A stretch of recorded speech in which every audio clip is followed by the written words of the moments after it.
Moxie and Moxie Blooms, and today I have Jess with me. She has driven down from New York, so we want to do a really fun video, and Halloween is around the corner, so we're going to do some pumpkin Halloween flowers. And we're going to show you how we carve these. That's going to be a little bit fun. We'll get our hands all dirty and kind of talk you through that process too. So to start, I got my pumpkin at Trader Joe's. Thought it was really cute, but it's really short and squatty, so we'll see what happens. And Jess, where'd you get yours? Mine is from Whole Foods. I wanted one that was a little bit more moody to go with the style of arrangement that I'm gonna make. So to start, first off, since carving a pumpkin is messy, we're gonna put on some gloves. These are gloves for babies. How do you get this on your hands? Put it on. It doesn't even go fit the length of my fingers. It fits. Okay. It fits. Okay, so when you're carving a pumpkin specifically for an arrangement, the best thing to do is kind of measure where you're gonna carve. You're not gonna hollow it out like you normally would if you were carving a jack-o'-lantern or anything like that. So you want to take whatever you're using as your vessel to hold your mechanics and trace around the center of the pumpkin. When is the last time you carved a pumpkin? I don't know if I remember. It's been a long Been time. many moons. Okay. That was not a straight circle, but that's okay. So as you can see, I traced mine with a marker. Oh. And just to kind of give myself a little bit of a guideline. I'm just winging it. Trace mine with a knife. This is so fun. It's like the most satisfying thing ever.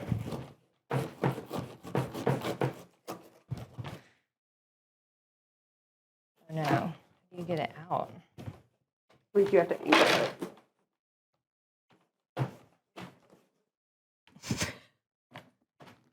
Oh yeah.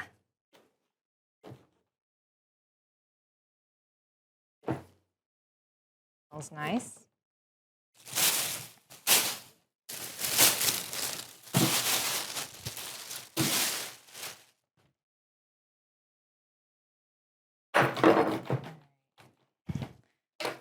That hole is not even close Yeah, to the you right might have size. to go a little bit wider. Always start smaller and then carve out.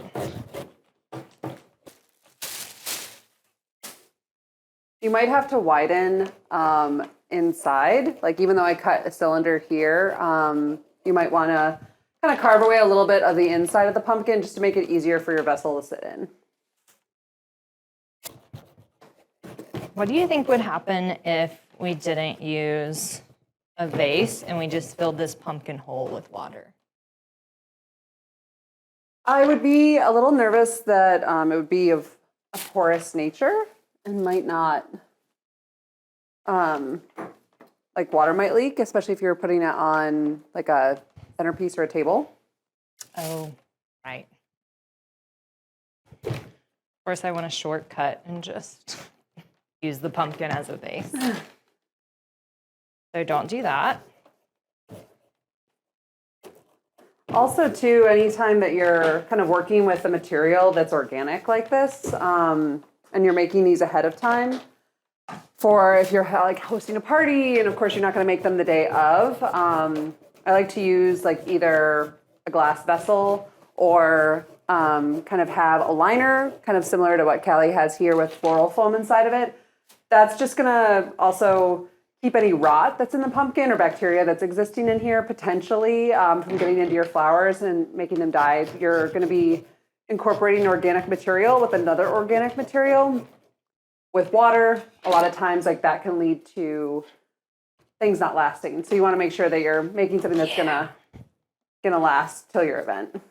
Did it. Oh, perfect. I did too. Proud of you. Same. Okay. So you can see here, I'm using just a small cylinder vase. Then inside my pumpkin, Callie's using floral foam in a little liner.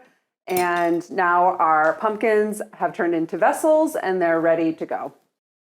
Okay, we are back with our flowers. So we're gonna go ahead and fill our pumpkins. I'm using floral foam soaked with water and I've taped it in. And Jess is kind of freeballing it with some water and a taped grid here because she is a true designer. So we'll see how this goes.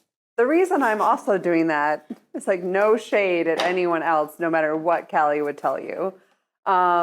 This vessel is deep enough to allow me to design directly in it without any sort of mechanics to hold everything in place.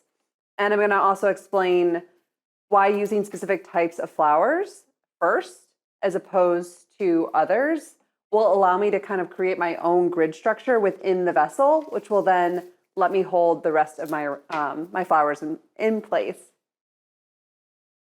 And I'm using foam where I can just stick the flowers where I need them to be. But also, full transparency, we tried many different ways where I could avoid using foam. But again, I chose the world's squattiest pumpkin, and we could not find a way to get the chicken wire or anything to stay in the pumpkin. So when all else fails, floral foam works.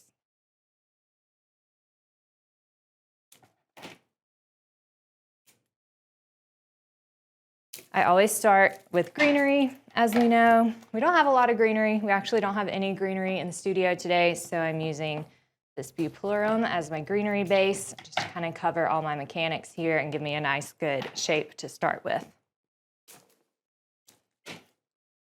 So one of the things to point out is that Callie and I, while they're both in pumpkins, are working with very different palettes. Doing an arrangement in a pumpkin, it could either be just for like a fall harvest party, it could be for Halloween, it could be for Thanksgiving, for really anything that's happening in the fall season, if you just wanted to add that little bit of element. I'm going for potentially like a more neutral, sophisticated fall palette with soft silvers, purples, whites, creams, and texture. While Callie's using a little bit more of a traditional fall palette of kind of rusts, yellows, and oranges.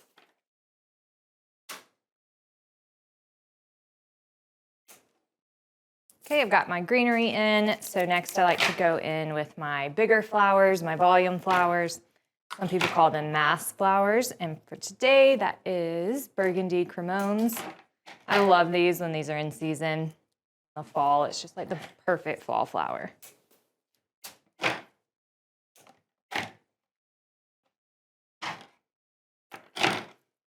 Jess, do you have a favorite Halloween costume from when you were a kid? When I was a kid, I was a hobo for like 6 years in a row. What? That was it. Why? Just a hobo. My dad was a hobo a lot, I believe. I was told when he was a kid for Halloween, so I wanted the opportunity to be what he was for Halloween, so I was a hobo for Family tradition. 6 years. 6 years. So when What was yours? preparing your Halloween costumes, Oh. I'm sure your mother was just thrilled for the ease of that. Yeah, because we had it all. I just wore my dad's had it old all? clothes. That's incredible. Well, I was a hippie for probably 5 years in a row as well, That's good. which tracks. Yeah. I don't remember any like really outrageous ones, unfortunately. I think the best costume I ever did was I was Hester Prynne from the Scarlet Letter. And I wore like full Puritan garb and embroidered like a Gothic A that I pinned to my dress. When was that? And I've been it twice. I loved it so much the first time that I recreated it, but I wore it out and I was an adult. And so if you've ever been out on Halloween as an adult woman, dressing up in Puritan garb is maybe not the way to go. I think it's definitely the way to go. That's fantastic. But you always know who are the cool people if they know what you were. Right, exactly. It's a good test. A lot of people failed that test, but it's okay. Jess lives in a Victorian, don't you live in a Victorian house, kind of? Like an old Victorian farmhouse. So I really love history. She's real witchy and ghosty, if you can't tell. Yes, I'm wearing my Salem, Massachusetts t-shirt. Spend a lot of time there, so, you know. Halloween is your time. It really is. That's why your pumpkin is going to be better than mine. So one of the things that I was talking about before about not using chicken wire inside my vessel is that I'm using baby's breath as kind of like my main base, which has these sections of arms that come off of the main stem. So when I cut them down into smaller sections and insert them into the vessel, the tape is holding it in place and they're actually creating a grid structure within the vase, which is then going to hold the rest of my flowers in place when I go to put them in.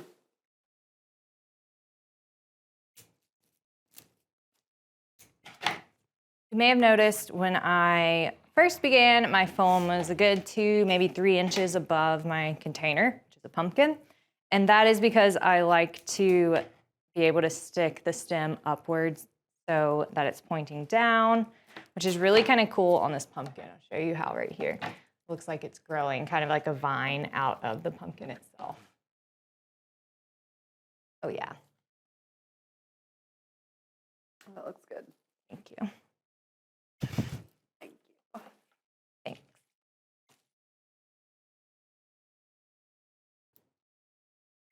All right, so now I'm going to go in with some of the foliage that I do have. This is called Dusty Miller. This Dusty Miller is like gargantuan. It's usually never this thick of a stem, so this is pretty awesome. A lot of times with greenery, the multiple stems will come off of the main stem.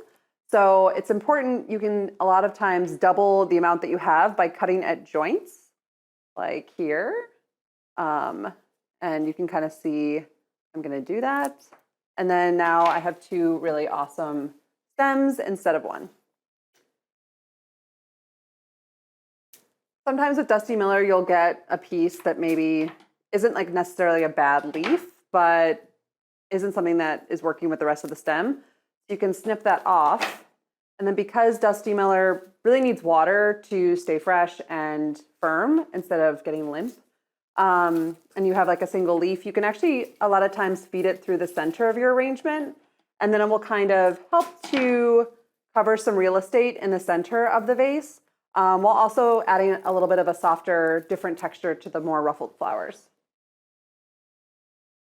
And I think one of the things that I really love about being in floral design so much is that I'm always continuously learning. Like I would never say that I've learned it all. And I probably never will, but I'm always hungry to try to learn more. And I learn so much from people, just working with new people at new places. And there's never like only one way of doing things. And I think as long as you're curious and you stay, you know, interested in learning how other people do things, you're always going to win. I mean, how long have you been doing flowers? 11 years now. Yeah. I've been doing it for almost 10 years. And, you know, Callie and I have worked so many different places and worked with so many different flowers. And every time we talk to each other and ask questions, we learn something new and a new way of doing things. So never get stuck in your ways, especially with floral design, because there's always something to learn. And just because somebody does something different from how you were taught or how you like to do it does not make it wrong. I feel like that's a big note to florists out there. So one of the limitations when working with a vessel or a cylinder that has straight sides that's kind of more narrow, when you want it to kind of spill out and kind of have more of an organic shape, is that the sides of the cylinder are going to force you and the flowers to be more upright and to kind of like sit up a little bit further. Where like Callie with the foam, because it comes up over the lip of the pumpkin and her container, is able to kind of get more of a spilling effect. Where with mine, because I'm sunken down, my flowers, to get them to come up over the lip of the pumpkin, kind of have to work in a slightly different way. So it's definitely, I would say, like one of the limitations of doing it this way. But again, it's the foam-free option as opposed to working with the foam itself. But each one has their benefits, but each also has their limitations.